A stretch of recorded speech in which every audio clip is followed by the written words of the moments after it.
Eu queria recomendar um filme, em primeiro lugar, que é o Coringa. O Coringa, parece que todos nós podemos vestir a carapuça do Coringa, e acho que é um momento que o mundo todo está vivendo, que é o momento da desigualdade que está contaminando os países. Vou te recomendar, se já não viu, Minha Mãe é uma Peça 3. Nossa, é ótimo! Fantástico!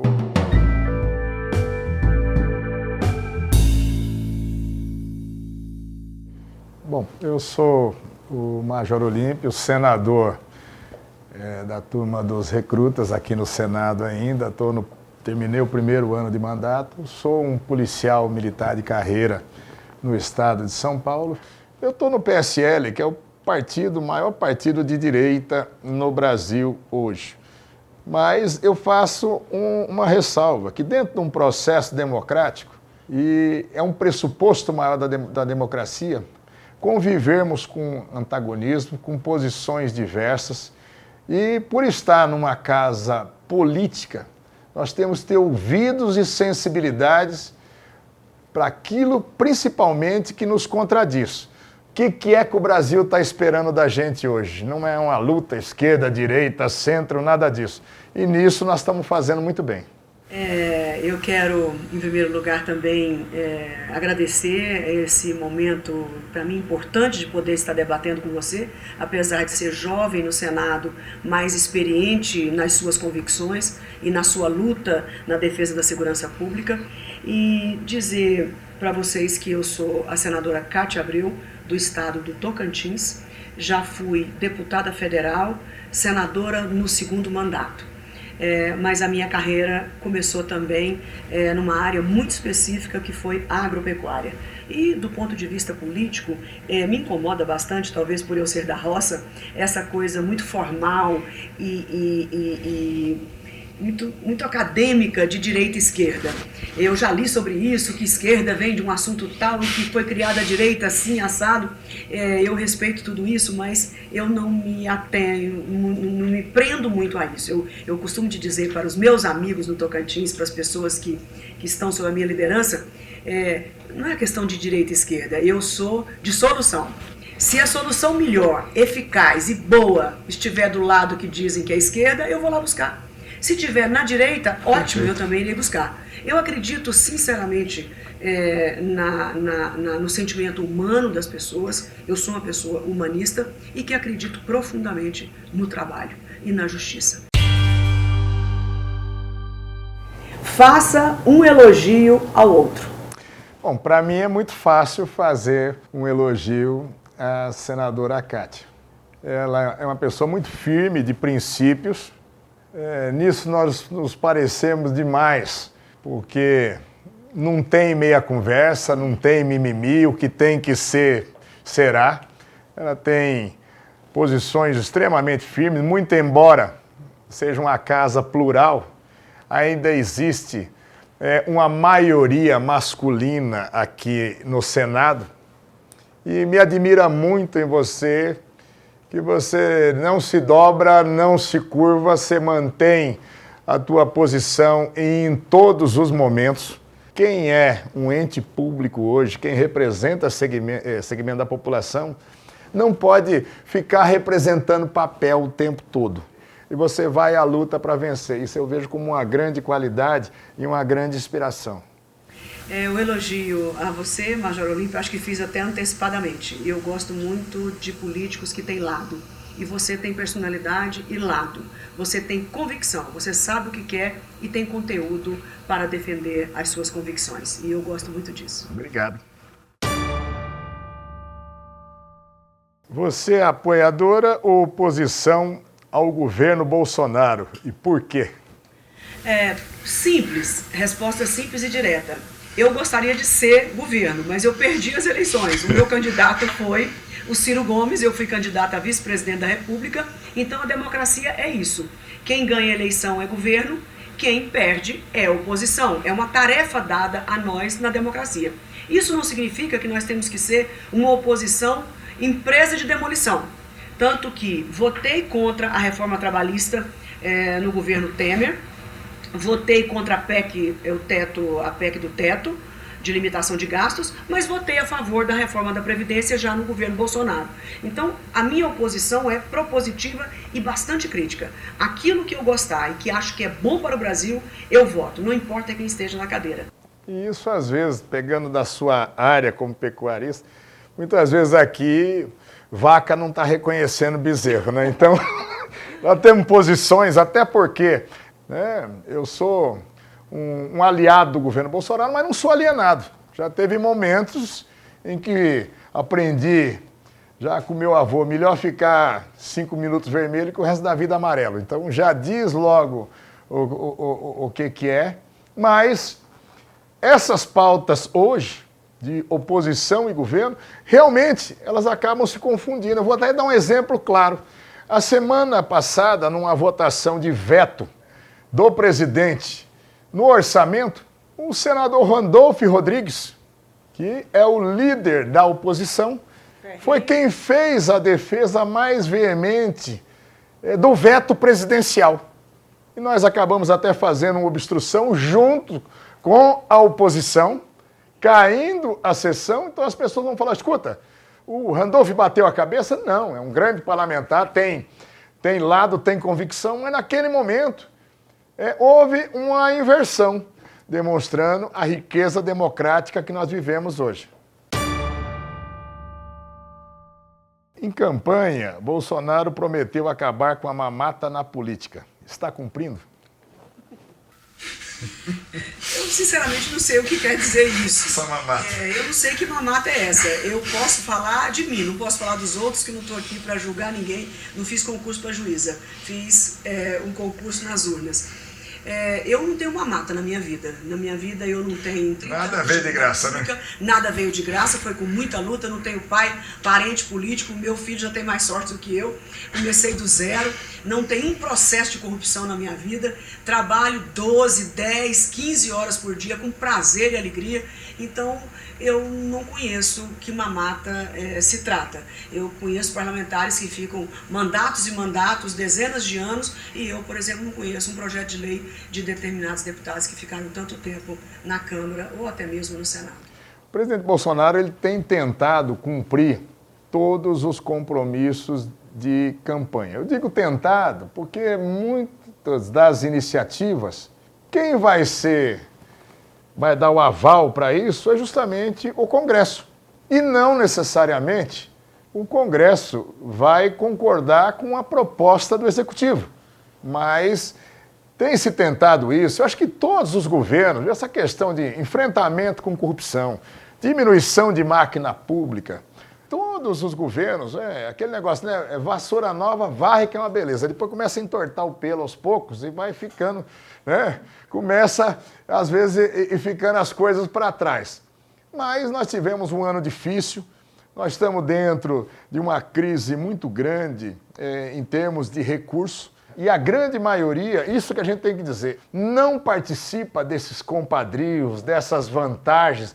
É que o pequeno volume de pessoas na área política que participa desse lado ruim da política, não vou falar nova política nem velha política, mas da política, acaba gerando uma marca muito ruim para a sociedade.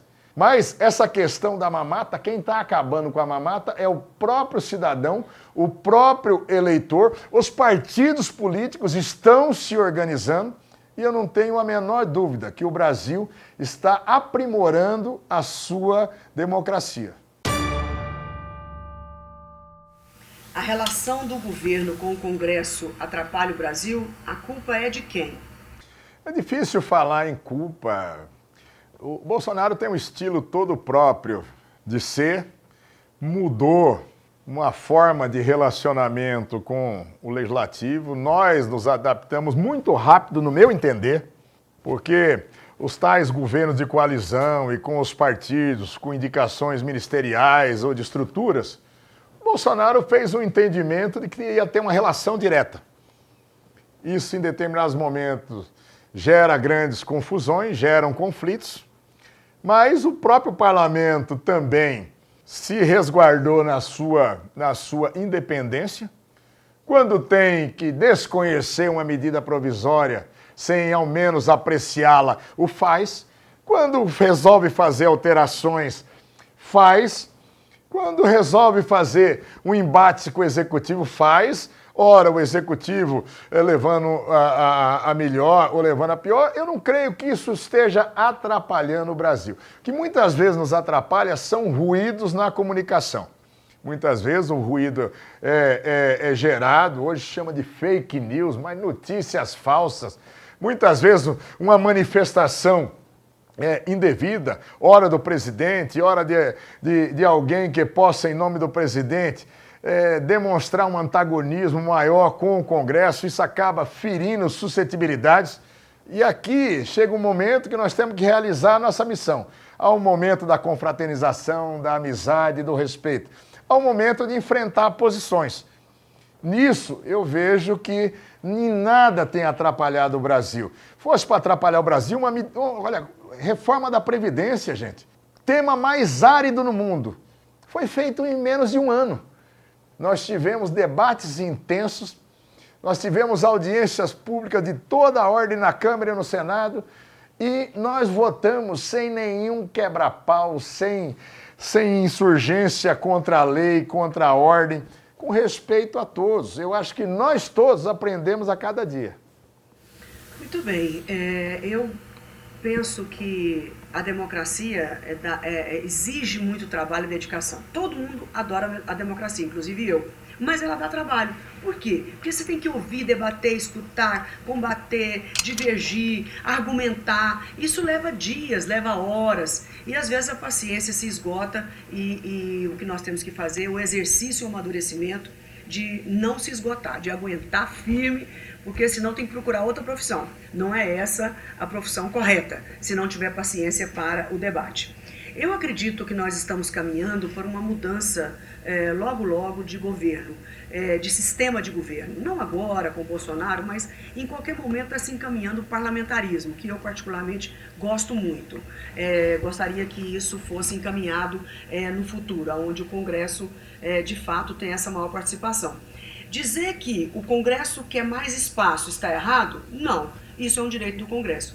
O Poder Executivo, o Presidente da República, não querer abrir mão de espaço, ele também está na prerrogativa dele. Então, isso tudo vai de negociação e de articulação política. É uma arte. Política não é para qualquer pessoa. Isso é incrível.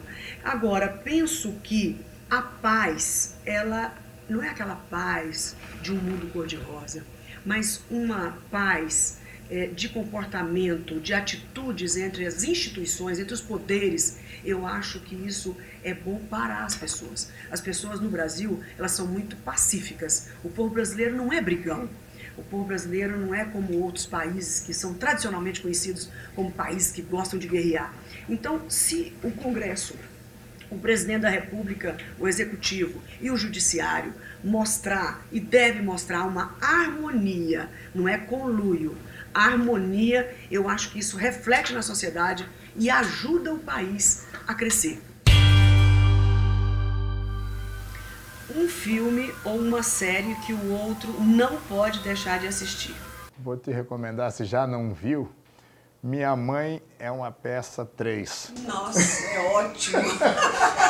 Maravilhoso, não só o ator, mas a gente enxerga a mãe da gente, as nossas atitudes com os nossos filhos. Igual. Fantástico. Eu gosto tanto de filmes que vem em casa. Eu gosto de cinema, eu gosto de assistir em casas, as séries, mas eu queria recomendar um filme, em primeiro lugar, que até o ator principal ganhou agora o Oscar, que é o Coringa. O Coringa é tão atual e tão nacional, eu acho que ele é nacional para todos os países. Parece que todos nós podemos vestir a carapuça do Coringa, e acho que é um momento que o mundo todo está vivendo, que é o momento da desigualdade que está contaminando os países. A polarização faz parte do jogo ou prejudica a democracia? A polarização é importante para que a gente possa chegar num ponto de convergência, não de unanimidade, mas de convergência. Mas é impossível aprovar uma lei, uma reforma da Previdência, uma reforma tributária, uma reforma administrativa, sem nós olharmos os dois polos, sem olharmos todos os argumentos. É engraçado como a gente tem as nossas convicções e, de repente, alguém tão diferente coloca uma ideia, você olha para a pessoa e fala, poxa vida, nunca imaginei isso, mas isso é fantástico. E você faz a adequação daquela ideia nas suas. E você só vai descobrir novas ideias se houver polarização. Sem polarização, vai ficar sempre na mesmice, na unanimidade, e a unanimidade é burra e atrapalha a democracia. Eu gosto da polarização, eu só não gosto da demolição, eu não gosto do radicalismo, do preconceito destrutivo, que às vezes em algumas situações nós estamos acostumados a assistir, inclusive aqui no Congresso Nacional ou em outros fóruns, em outros lugares. Eu quero dizer que a polarização acaba sendo bastante saudável. Eu adoro participar de audiências públicas, debates, adoro ser convencido que estou errado e o tempo todo isso acontece. Sabe, eu jamais imaginei, olha, perdi em votações, eu ir para os senadores que venceram e disse, olha, os teus argumentos ganharam. Amanhã eu vou tentar fazer valer a minha ideia. E isso vai muito, né, essa tal polarização, mas a gente ter esse espírito de dizer, olha, eu vou aprender. Se a gente, como ela usou a expressão, radicalizar demais, olha, nada do que me falarem serve. Aí fica muito ruim. A gente vê circunstâncias dessas, às vezes para criar um fato político, às vezes para ganhar notoriedade, às vezes vale umas curtidas a mais nas redes sociais. Só que o respeito nessa polarização, ele quer dizer muita coisa. E aqui para mim no Senado tem sido um grande aprendizado de vida. Ao fazer ataques de cunho sexista à jornalista da Folha Patrícia Campos Melo, Bolsonaro atentou contra a dignidade, a honra e o decoro do cargo de presidente da República. Infelizmente, eu tenho que criticá-lo. Foi um momento muito infeliz. Essa moça ou qualquer mulher neste Brasil não merecia ter passado por isso. Ele poderia ter evitado por vários motivos. Em primeiro lugar, porque é o presidente da República e ele deve ser, querendo ou não, exemplo, porque durante 4 anos ele vai estar vestido com a bandeira do Brasil. Daqui 4 anos, se ele for reeleito, será mais 4 anos. Se não for, ele pode tirar a bandeira. Mas nesses 4 anos, ele é o Brasil. E isso é uma sinalização ruim para os nossos jovens, para as nossas crianças, essa agressão gratuita direcionada a uma mulher. Ele tem mãe, ele tem esposa, ele tem filhinha. Então, isso tudo um dia pode acontecer com a filha dele, pode acontecer com a esposa dele, com a irmã dele. E aí? Como é que vai ser essa falta de respeito? Então, mesmo que faça isso com uma mulher que eu não gosto, que eu tenha antipatia, eu sempre ficarei do lado dela, porque nada justifica uma agressão dessa natureza. E, por outro lado, nós estamos vivendo um momento no Brasil de muita agressividade contra a mulher, seja na agressão, na violência doméstica, como no feminicídio. Até registro que o ano passado o estupro foi reduzido em 12%. É um bom número, temos que melhorar ainda mais, mas o presidente, os seus assessores e os governadores estão fazendo seu dever de casa, estão melhorando a segurança pública. Então, num momento crucial, onde a mulher está sendo tão agredida fisicamente, com arma de fogo, com morte, seguida de morte, quanto mais nós pudermos dar um exemplo para a juventude brasileira, para os homens deste país, para as crianças principalmente, de que a mulher, ela não é um ser diferente, ela não quer ser um ser especial, ela quer ser um ser respeitado, quer ser tratada com dignidade e pegar o ponto mais sensível para a mulher do ponto de vista cultural, que é a parte de sexo, que é a parte da relação mais íntima, isso é ferir de morte a nós. Não é a jornalista Patrícia, é a qualquer uma de nós. É revoltante quando, já aconteceu comigo algumas vezes, quando não dá para falar que você rouba, não dá para falar que você é incompetente, não dá para falar que você é preguiçosa, aí diz que você transa com todo mundo. que você não procede bem do ponto de vista sexual. Isso não é honesto conosco. E nós não queremos ver isso mais, o presidente repetir esta atitude. Peço a Deus que o ilumine para que ele mude essa posição e que possa cair no eixo. Bom, em relação a isso, quando nós tivemos esse episódio, foi uma infelicidade do presidente. Dizem que quem bate não lembra, quem apanha lembra. Então, o presidente ele tem uma série de amargores com alguns veículos de comunicação. E não pode ser confundido até esse amargor ou a luta política com determinado veículo de comunicação, se o atacou mais ou menos intensamente, em relação aos profissionais, sejam homens, sejam as mulheres. Uma infelicidade, né? Se arrepender, se retratar, mesmo aqui durante o programa você já falou isso é nobre. E eu tenho certeza que no momento oportuno, momento oportuno até é o já, o presidente deverá fazer a devida retratação em relação a esse episódio. Um momento infeliz, mas a liturgia do cargo cobra de todos nós posição em relação às nossas condutas. A nova política ambiental é positiva ou negativa para o Brasil? Eu só gostaria de saber qual que é a nova política. Não existe. Existe uma lei, né? Existe uma lei que está em vigor, não foi modificada e tem que ser cumprida. A nova política ambiental do Executivo, talvez? Bom, eu acho que deve ter sido esse o sentido da pergunta.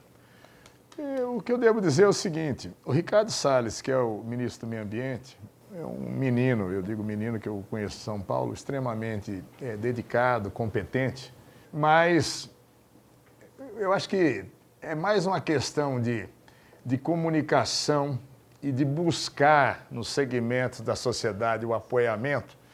Eu acho que em determinado momento ele se colocou com a armadura e dizendo, eu tenho que partir para uma guerra.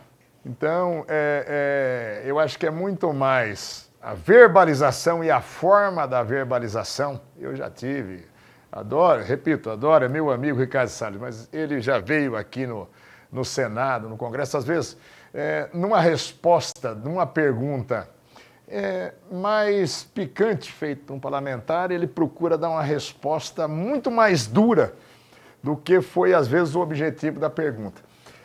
Isso, muitas vezes, é aquela estimulação, eu preciso parecer mais durão do que o meu chefe.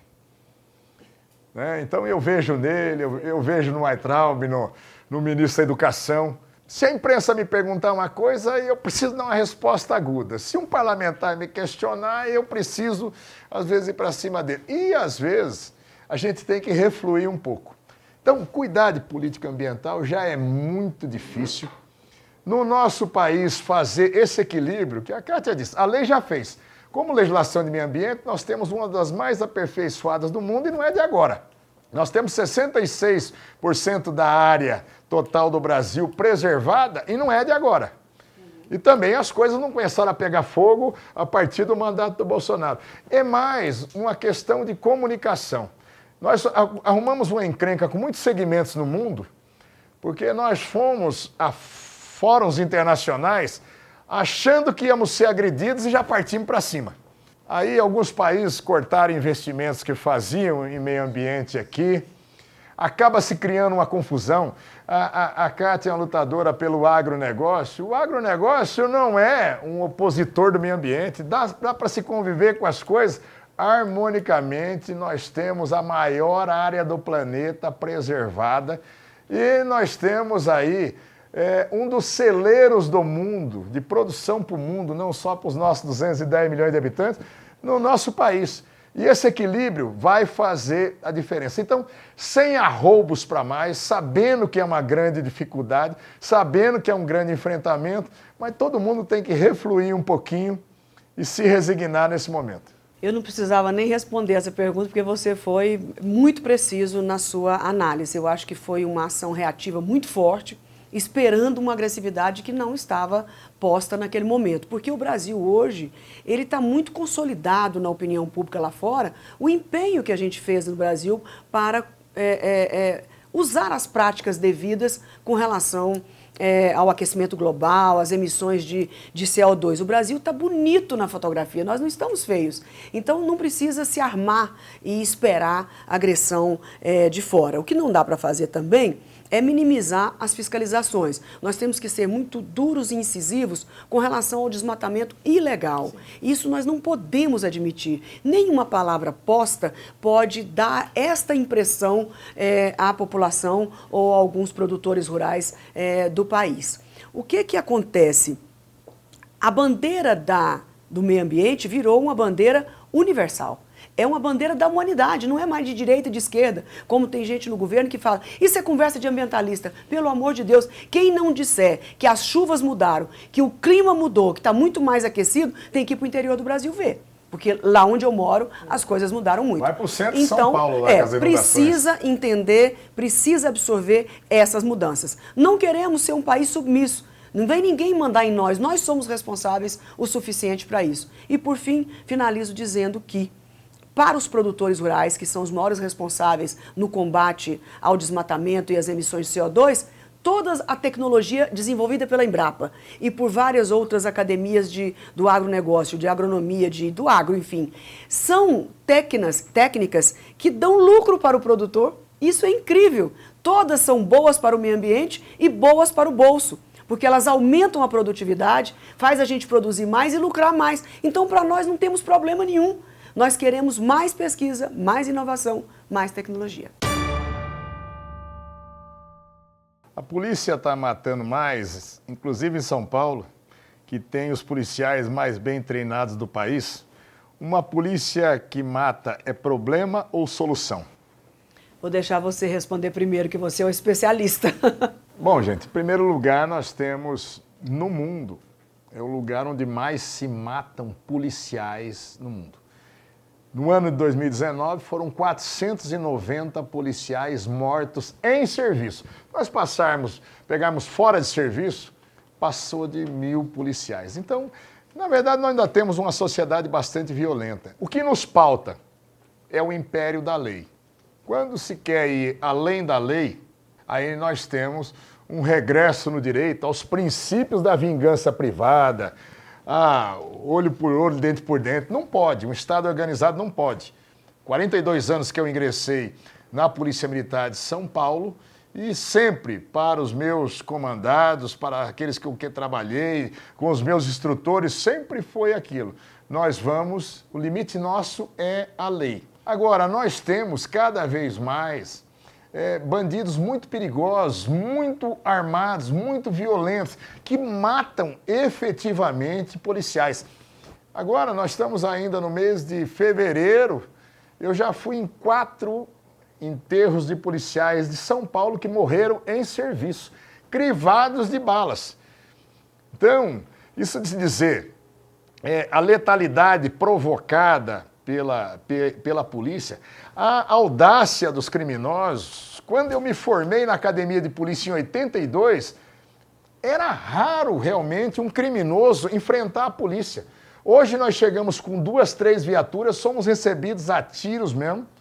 E aí eu tenho uma máxima, pode dizer, olha, é da bancada da bala, é linha dura, mas deu tiro na polícia para matar, tem que tomar tiro para morrer. Olha, sem ter a especialidade que você tem, Major Olímpio, eu só gostaria de fazer uma divisão muito clara aqui, que às vezes a polícia de um estado, um grupo policial de um estado, não pode servir de base para o Brasil todo. Eu quero aqui, com toda a franqueza do mundo, eu quero elogiar e ressaltar a Polícia Militar do Tocantins. Nós não temos uma polícia corrupta, nós temos uma polícia combativa no estado e honesta. Pode estar desequipada, pode estar sem recursos adequados, mas está firme. Então, não é só no Tocantins, nós temos muitos policiais militares e policiais civis que são do bem, não esquecendo os policiais civis. De um lado tem as milícias, que funcionam muito mais nos grandes estados, nas grandes capitais, os grupos armados com outros nomes, nós temos a pistolagem no campo, por exemplo, por grilos de terra, por pessoas assassinas, e nós temos os bandidos infiltrados dentro da polícia. Isso não é a nossa questão. A nossa questão são os policiais militares, os policiais civis, que merecem e precisam merecer o nosso respeito. E que nós temos que desenvolver a cultura da integridade cada vez mais dentro da polícia, mas muito mais do que salário, do que plano de cargos e salários, do que equipamento, é o reconhecimento moral dessas pessoas que se dedicam à luta pela segurança pública. Eu acredito nessas polícias e tenho certeza que a grande maioria dos policiais do Brasil são ótimos policiais militares, civis e federais. Muito obrigado. E rodoviários federais. Bom, eu agradeço demais ao Instituto Fernando Henrique, programa Furando a Bolha, e a oportunidade de ter uma verdadeira aula de vida e de política com a Cátia Abreu. Verdade mesmo. Né?